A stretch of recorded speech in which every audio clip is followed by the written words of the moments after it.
Hi guys, it's Reagan and welcome back to another video. This video is truly extra special because it's quite literally 10 years in the making. That's right, today I'm going to be chatting through my top 10 favorite books of the past 10 years because I recently just passed my 10-year anniversary on Booktube, which is truly wild to think about. Like, the amount of gratitude and just love I have for this channel and for anyone who watches my videos, it's simply, honestly, even hard to articulate. I thought it'd be fun to go through my 10 favorites videos of the past 10 years and pick one book from every single list to add to this sort of top 10 list of the past 10 years. Honestly, this was incredibly hard to narrow down. Some years really were heavy hitters and had some of my favorite books of all time. Like 5 of those books I wanted to add to this list, but I kept it, for the most part, to one book from every single year. So without further ado, let's go ahead and dive right in. So the year is 2014 and my first favorites video officially launched on my channel. And the book I selected from that list is Mistborn by Brandon Sanderson. The Mistborn trilogy is always going to be just one of my favorite fantasy trilogies of all time. I've since now reread it many times and honestly it hits the same every single time. I will also say this particular trilogy is very foundational to my own reading experience, particularly in the fantasy genre, as this was actually my first experience with an adult fantasy story and I loved every single second of it. And from here on out, I was like a stan for Brandon Sanderson. Obviously, he and I as an author have gone on quite the journey over the past 10 years on my channel. But yes, the Mistborn trilogy is truly fantastic and I still say it's a great place to start if you're newer to fantasy or newer to high fantasy, or if you just haven't read it yet, it's still definitely fantastic. But the first book, The Final Empire, is set in a fantasy world surrounding the concept of what would happen if the bad guy won. The Dark Lord has been ruling this land now for thousands of years, and it's a terrible place to live and exist. In this world, there's also a magic system centering around the consumption of metals. Different metals give you different powers, and if you're able to consume all the metals, you're something known as Mistborn. In this book, we're introduced to our main character, who is a young woman who finds out she's Mistborn, and she sort of gets wrapped up in this ragtag group of individuals working to sort of pull off the most impossible heist and take on the Dark Lord. In true Brandon Sanderson fashion, the plot balloons in lots of unexpected places from there. This series is also now a trilogy of trilogies, so there's even more books to enjoy present day than when I initially had back in 2014. I loved this book then, I love this book now, and it's also like a cornerstone, in my opinion, to my channel. So yeah, I'm excited that this is my very first book I'm showing off. All right, moving on to 2015. My next favorite book I'm going to show off is Station 11 by Emily St. John Mandel. Another book that I've since reread many times and have continued to love to this day. I've also gotten my husband to read this book and he also really enjoyed it. But the overall setup and synopsis of this book is that a pandemic basically rocked Earth, resulting in the death of most people living on this planet. Obviously, when I initially read it, it was pre-2020, but I did reread this book post-2020 and it definitely hit different and I would still highly recommend it. And the show adaptation of this, which came out recently, was also excellent. This is a story about like human perseverance. It's also a tapestry of human experience and consciousness. And honestly, how Emily St. John Mandel approached the structure of this book just works so well. Throughout the entire reading experience of this, you're reading from a whole cast of characters. The story itself opens up right when the pandemic basically occurs and kind of follows the chaos, the fear, the desperation of those early months. But we also fast forward about 10 years after the pandemic, and we're now following a traveling Shakespearean like theater group as they move across the United States, performing for different communities in this sort of new world that has occurred.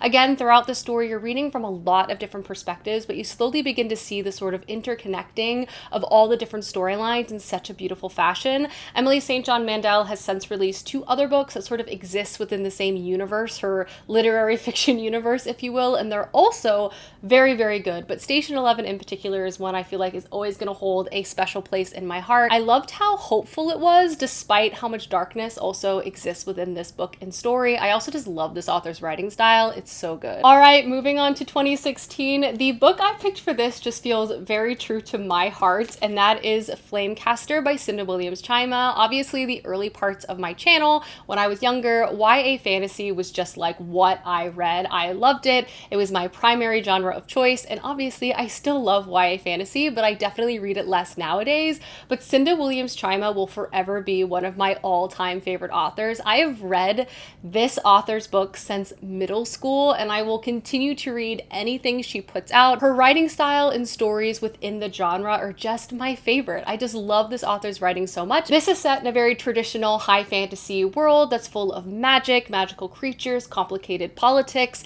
This does take place after the events of the first series, so I'll try to keep spoilers to a minimal here. But basically what Cindy Williams-Chima does so well is she has these very large cast of characters sort of setting out on their own journeys. All of these characters are sort of coming into their own power, also kind of finding themselves along the way. There's lots of romance and angst and drama that is present within these stories too, but honestly a really complex and breakneck plot that sort of brings things together in such a satisfying fashion. I loved this series so much. Moving on, we have 2017 and we have another YA classic that honestly has been on my mind to reread for a long time now, and that is The Thief by Megan Wallen Turner. I stand by that this is just one of the best fantasy series I have ever read. Twists and turns of the plot, the characters, the humor, the amount that it grows on itself. I was just absolutely delighted by this series. But this series is set in a fantasy world that's very much inspired by ancient Greece. So politically speaking, there's all these different kingdoms that have been kind of in conflict with each other within this kind of smaller landmass for a long time. But there's also this looming threat from this faraway kingdom that's also very powerful, kind of coming to their shores.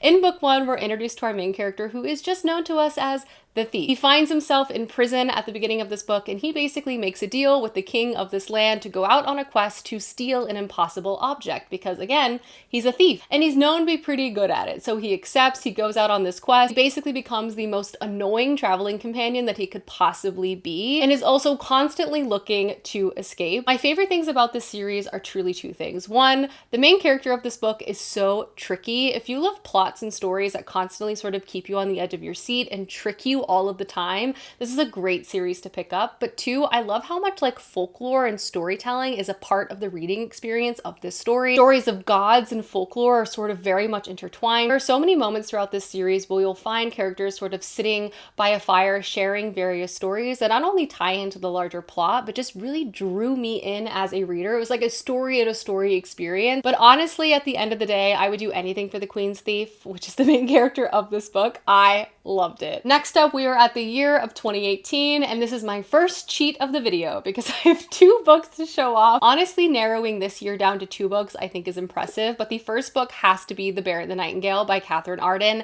The Winter Night trilogy by this author is just truly one of the greatest pieces of historical fantasy I've ever read. The writing style, the plot and concept, the evolution of the story, book over book over book, it was delicious. And if you are a lover of like historical fantasy with an ambiance, like you have to read this series if you have not already. In this story, we're introduced to our main character, Vasya, and this book takes place in 15th century Russia, and Vasya has grown up in the wilderness of Russia with her family in this sort of small town compound sort of setting. Obviously, this area of Russia is a very difficult and dangerous place to live given the very intense weather here. Therefore, there's actually sort of like magical creatures and spirits that the village prays to help protect them during difficult times. However, though, things are sort of turned upside down at the beginning of book one because Vasya's father has decided to actually remarry, and his new wife has traveled to their new home, and she is very, very devout, and she has sworn to sort of do away with all of this sort of local prayer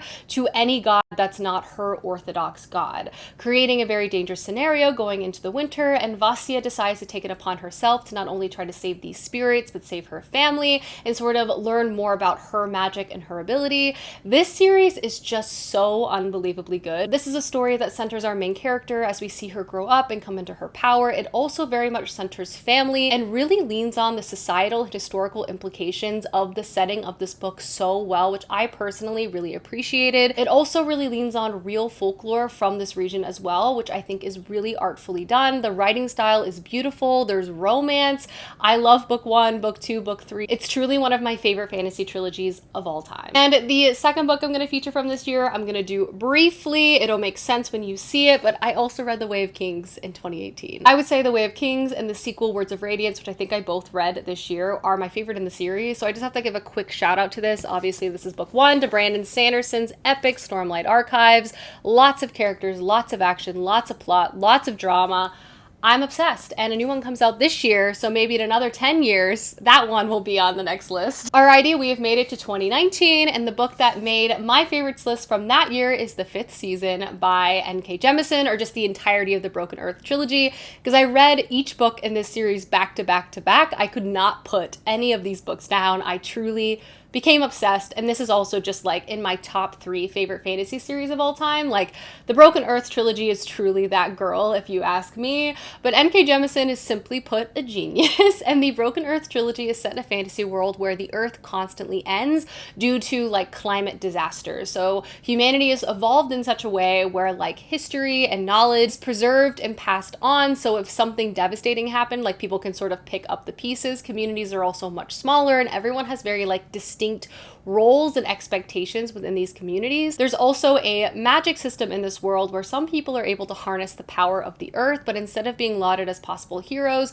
they're outcasted and heavily controlled by the government at large. In book 1, we are introduced to 3 distinct characters. One is a young girl who's just discovered her powers. Another is a young woman who has been going through training with the government to learn how to use her powers. And lastly, a mother who's on a quest to try to find her lost daughter. N.K. Jemisin just does so many incredible things throughout the series. Not only is the plot truly riveting, and she touches on and includes so many topics so artfully within it as well, but just structurally, from a writing style point of view, it's very, very unique. Book 1 in particular is written from second POV, which is obviously very, very rare. I love this trilogy. Obviously, I feature and talk about this trilogy a lot, but for good reason, and obviously it had to make my top 10 list. Next up, we are at the year 2020. A bad year for so many reasons, but oddly, a very good year for my reading. Maybe because I wasn't leaving the house. The book that I'm featuring for this year is the Live Ship Trader trilogy by Robin Hobb.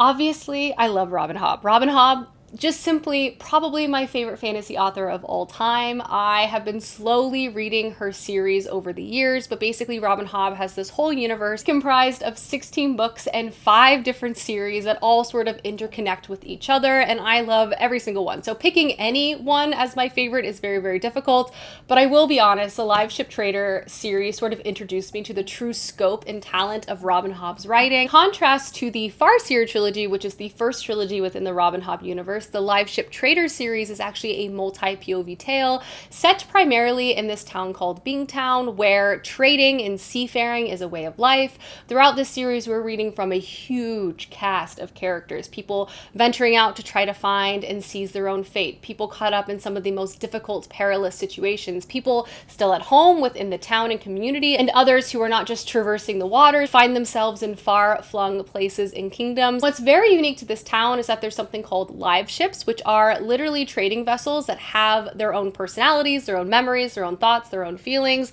and this sort of gives the traders of this town an edge within commerce. This seems like a series that might be like uplifting and fun, and while there's definitely moments of love and joy, this is also one of the most painful series I have ever read. But at the same time though, the character pacing and plotting of this trilogy is just masterful. Robin Hobb will introduce you to characters you will despise, and then slowly you'll find yourself growing to like them, and then vice versa. Just the experience of everything within this trilogy is top notch, and just like the payoff of everything is just so satisfying. I love Robin Hobb immensely. It's very hard for me to pick favorites, but maybe the Live Ship Trader trilogy could be up there, but also The Fitz and the Fool, which I'm almost done with, is probably also up there, but Live Ship Trader. Another honorable mention from 2020 that I just have to give a shout out to because it feels wrong if I don't mention it is I also read the entirety of The Poppy War by R.F. Kuang. This is another favorite fantasy series of all time for me. Also a fantasy series inspired by true harrowing historical events and centers a very morally gray main character named Rin as she finds herself accepted in one of the most prestigious military academies, and then from there finding herself forced to fight in a very devastating conflict, and also as she seeks out and pursues her desire for revenge. A series that will make you think, a series that will utterly destroy you and kind of like rip your mind up into pieces, but also one of the best things I've ever read. Alrighty, moving into 2021, and my pick for this year has to be the Greenbone Saga by Fonda Lee. I love this trilogy so much. It's just the perfect blend of great characters, family angst, magic, action, drama that will simply make you not want to put this down. This is an urban fantasy story set on the fictional island of Kakan. Here, crime families sort of rule politically and economically, and the reason why they're able to do this is that they also control all of the jade distribution in the world, and jade in this fantasy world basically makes certain individuals who wear it and put it on their skin basically become stronger, faster than just like the average human. In this book, we're reading from a huge cast of characters, but primarily all connected to one of these crime families in the area. And at the beginning of book one, a Cold War that has existed for a long time between two families begins to heat up once again. This is all about like family, feuds, blood, power, sacrifice, all of the interesting like intricacies of sort of a crime family situation. And the ballooning and escalation of the plot is truly delicious. And again, because you're reading from so many perspectives, you get to experience this conflict both from the perspectives of people very high up in this family, but also on the low end as well. And everything gets intermixed and very complicated very, very quickly. It's just like the perfect balance of things to just make an incredibly entertaining story. Like, I cannot wait to reread this because I could not put any one of these books down.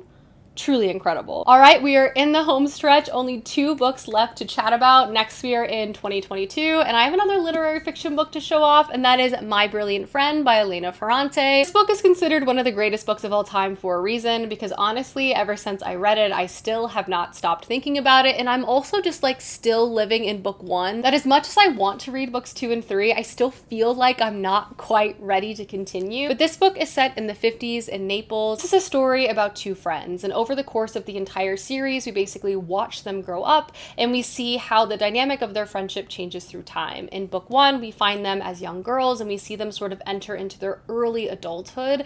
This series is often described as incredibly intimate, as we're following 2 women over the course of their entire lives, but it's also said to sort of reflect this time period so effectively as well. So it's kind of a micro and macro experience from a literary work, and it's truly astounding.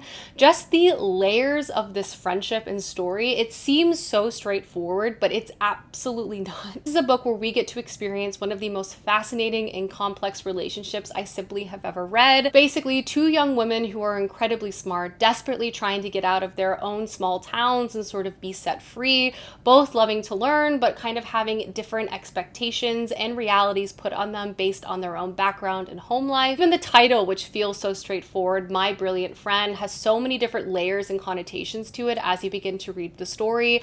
This is a friendship full of jealousy and frustration, but also so much deep love that it will just fascinate you. I need to continue on with this trilogy. I honestly already want to reread My Brilliant Friend, but to simply say this book is incredible for any reader. Like, even if you don't read a lot of literary fiction, this is definitely still worth the pickup. It's also a book that's just gonna like throw you right in. The Elena Ferrante is gonna be throwing like 50 different Italian names at you from the get-go, and you're just gonna have to figure out all of these different feuds that are very much at the core of this book. But that's kind of like part of the experience. Like, you're just kind of holding onto your hat the whole time, but like, I could not stop reading this. This is so good. Alrighty friends, we have reached the final book for this video. The year is 2023, and the book I'm going to be featuring from that year is The Spear Cuts Through Water by Simon Jimenez. I was astounded by this book. This is a fantasy standalone and probably one of the most unique books I've ever read from a structural point of view.